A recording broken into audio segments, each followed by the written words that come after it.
Hey everyone, my name is Sam and thanks for checking out this video. Make sure to hit the subscribe button down below, hit the bell notification, and if you get to the end and enjoyed it, give the video a thumbs up. So I mean, it's December. It's a wrap-up sort of month for these kinds of videos.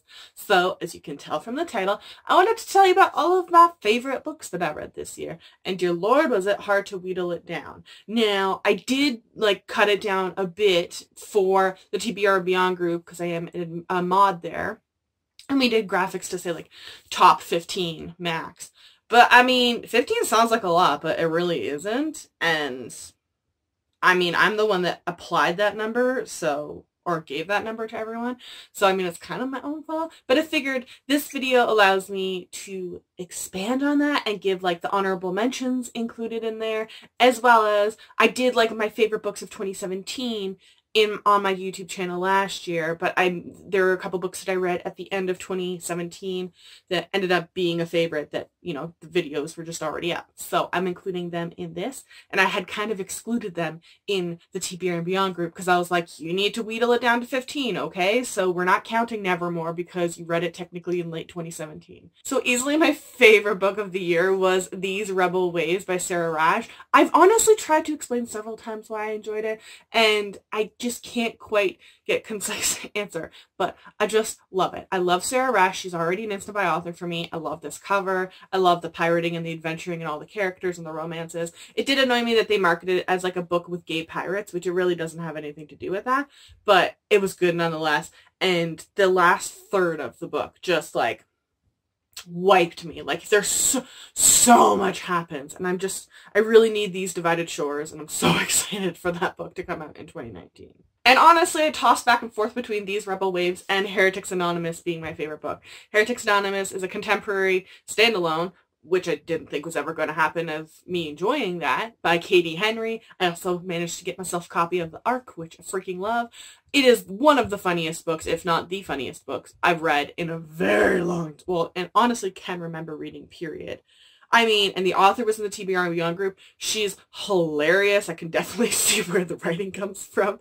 And it just follows our main character, Mike, who goes to a Catholic school when his family moves again, but he is a very adamant atheist, which I just related hardcore to. I was also an atheist and had to go to Catholic school, and this was probably one of the funniest covers I've ever seen in my I died laughing when I saw this cover reveal. So this year I actually read An Alchemy of Masks and Mirrors twice. This is the first book in the Risen Kingdom series by Curtis Craddock.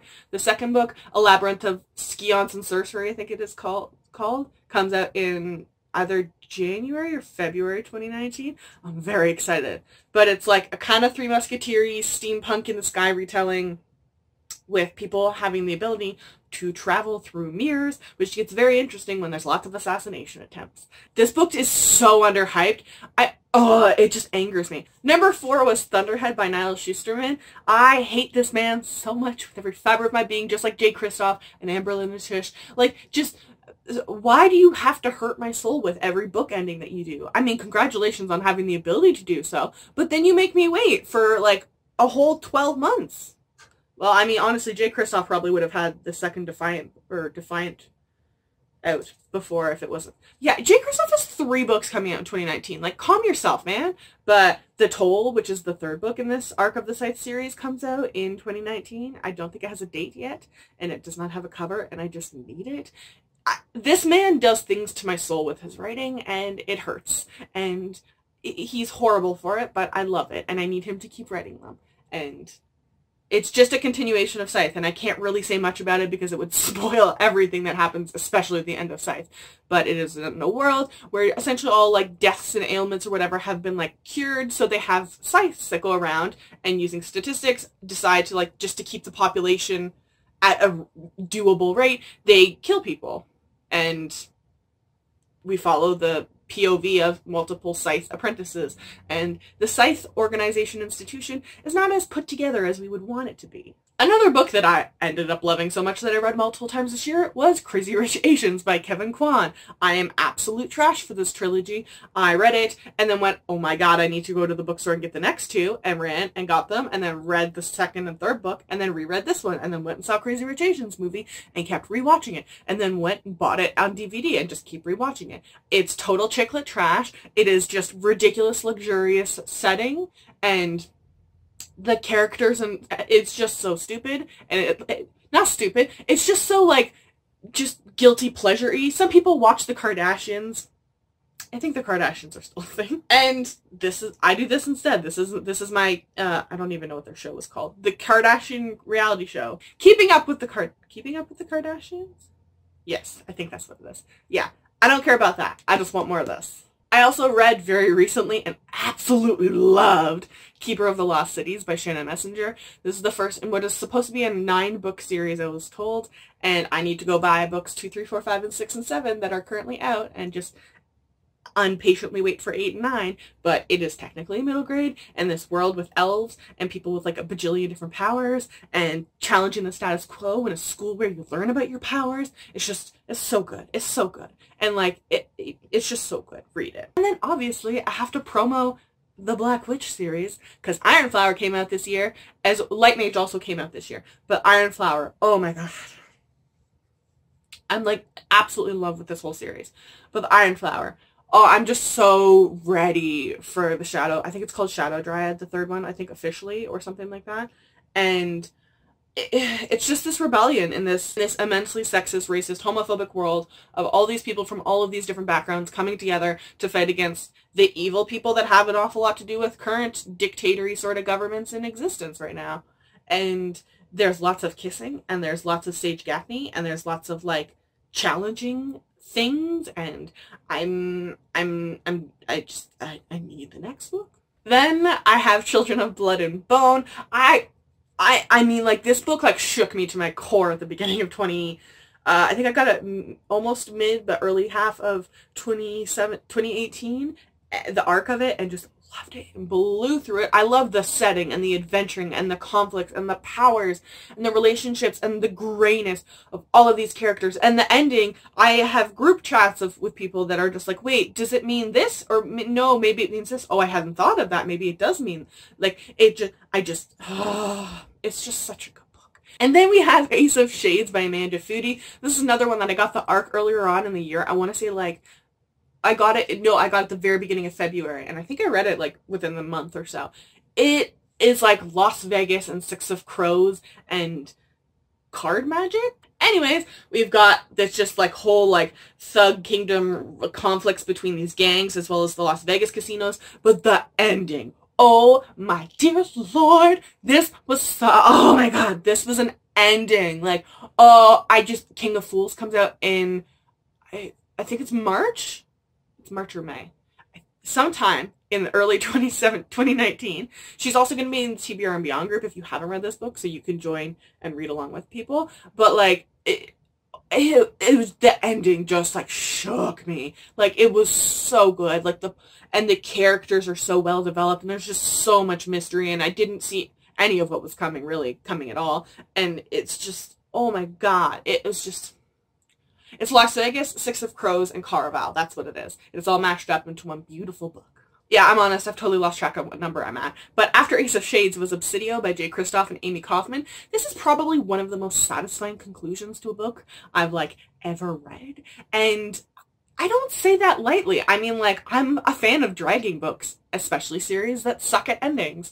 I mean, looking at you, The Hunger Games, like, once again, Jay Kristoff, I hate what these authors do to my soul. I mean, Amy Kaufman, it's not on this list technically, but Ice Wolves was her middle grade debut that came out this year that I read. It's also got like such a good ending. Like, it's just so good. They know, they're such talented authors when it comes to just in general, but specifically writing conclusions or endings to books. And I find a lot of authors really struggle with that, or they get to the end or like they maybe just don't have the heart to do what they know that they need to do to the characters. I also read and adored The Wicked Deep by Shay Earnshaw. This is a standalone fantasy no, magical realism, paranormal, contemporary historical fiction book, but it's kind of like, just like, I think the blurbing was literally like Hocus Pocus meets like the Salem witch trials or whatever like that, and it legitimately pretty much is. It's just, I love the main character. I didn't see the twist coming until the very end when it was explained, and I went, wait, how, when, oh, okay, I guess that's possible. Yeah, okay, I hadn't thought of that. It's so good, and I'm really, really hoping Netflix has purchased it. I'm really hoping that they make this into a movie or like a limited series. It would be so cool to see this actually adapted. I also very recently read The Light Between Worlds by Laura Weymouth, and it blew me away, so it had to be on this list. And it's a historical fiction fantasy with Narnia, tons of Narnia vibes, and you get to the end and you're like, wait, is the ending real, or is it a whole coping mechanism for everything that happened at the beginning? And I mean, Laura Weymouth did come in the TBR and Beyond group and do like an author chat, and she said like there's a couple different ways you could look at it. She's like, I like to think of it as like that it's like the fantasy element, the like less depressing one, the less coping mechanism one. But I'm not totally convinced. I feel like it might actually be coping mechanism. Third to last on my 15, so 13th spot is The Poppy War by R.F. Kuang. The Dragon Republic, the sequel to this, comes out in 2019, and oh my god, I am ready for it, and that cover is beautiful too. And it is a messed up book, but it's just like this weird high fantasy, high historical fiction mashup with this girl training to become like this warrior, and like it's so good, and like the elements of the gods and this prophecy and the traveling and like the kind of balancing and like division between people from the rural communities to the urban, and then like the poor to the wealthy, and like the status and the powers, and it's just so freaking good. If you haven't read this book, do yourself a favor and buy it. In this ongoing trend of me throwing books that I finish and then running and crying and picking them up, we have Lifelike by Jay Kristoff, which is in spot number 14, because I don't want to reward his ability to destroy my heart too much. And it's just, I think this was originally blurbed as like Romeo and Juliet meets Mad Max. I've never actually seen Mad Max, so I don't totally know if that's legitimate. But it's this like weird sci-fi world where someone might be a robot, and like there's like these bounty hunters, and there's just running, adventuring, questing, and then there's also these like corporations, like Ready Player One-y style, and like this man just knows how to write, and it angers me because he seems to pump them out so fast, and they're such good books. And Deviate comes out in May 2019 along with Aurora Rise. He has 3 books coming out in 2019. Like, anyways, and the cover is consistent, but it's purple, or not purple, it's pink and black, and it's called Deviate, and I am just so excited. And lastly, Ivy Aberdeens' Letter to the World by Ashley Herring Blake. Now, this is the first book I've actually read by this author. I know she has a couple other books out, and one of them that did come out, I think after this came out, was The Girl of Broken Stars. She tends to talk about really heavy topics. I'm pretty sure I actively cried for at least like 75% of this book. And it's got this like coming of age and coming out and figuring out your identity story of this girl, and it's so freaking heartwarming and breaking, and oh, it's just so sweet, and the representation in it is great, and I just love this book, and I really hope other people read it. And of course, I had to have an honorable mention section because I couldn't wheedle it down any farther. So I want to make sure everyone knows about Nevermore, The Trials of Morgan Crow, and Wondersmith, The Calling of Morgan Crow. This is another book that kind of snuck up on me. I hadn't heard about it until after it came out. Randomly grabbed it because I was like, meh, I need another book to make this shopping trip to the bookstore worth it. Read it, and oh my god, did I love it. Truly Devious by Maureen Johnson. I also just really needed to mention Dance of Thieves by Mary Pearson. I also wanted to promo my man Sebastian de Castell because he's actually, I'm caught up on all his books. I've read 4. He had the first 4 books of the Spellslinger series and the 4 books of the Greatcoat series in like a year. I also read Girl at the Grave this year by Terry Bailey Black and absolutely freaking loved it. I originally got it as a library book. I was not totally sure. It's a debut author, and like the cover is just like, I was like, I can't really get a read on exactly what this is. This is like a horror book or what? and read it and then returned my book to the library and went and got myself a copy. I also read Onyx and Ivory by Mindy R9, another debut work by an author, and that cover though. Another middle grade that just like flew completely under my radar, I didn't hear of it until after it came out, is See You in the Cosmos by Jack Chang. And lastly, I'm sorry this is so long, I just couldn't wheedle it down. You understand, I get very excited and I read a lot of good books this year.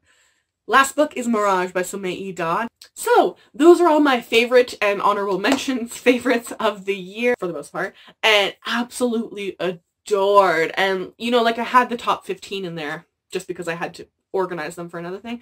But honestly, all of these books, like if I didn't enjoy them myself, I wouldn't have even mentioned them. And I'm just so excited.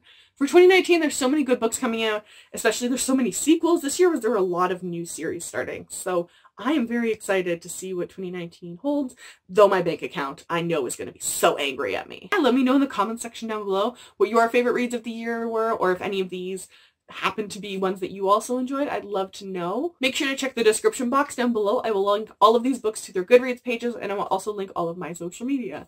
If you follow me, I will follow you